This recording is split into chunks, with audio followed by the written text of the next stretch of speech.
North Aurora, or near p.m. Batavia. At 7:11 p.m., a tornado-producing storm was located near North Aurora, or near Batavia, moving northeast at 45 miles per hour. Impact.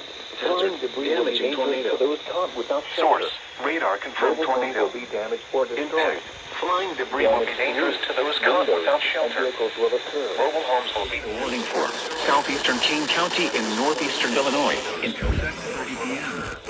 At 7:11 p.m., a tornado-producing storm was located near North Aurora, St. Charles, West Chicago, Batavia, Geneva. Hazard, damaging tornado. Inside the Batavia, Geneva, and North Aurora. back.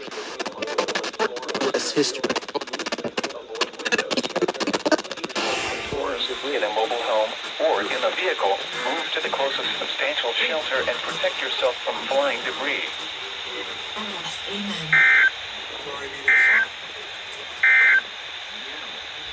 To repeat, a tornado is on the ground. Take cover now. Move to a basement or an interior room on the lowest floor of a sturdy building. Avoid windows. If you are outdoors, in a mobile home, or in a vehicle, move to the closest substantial shelter and protect yourself from flying debris.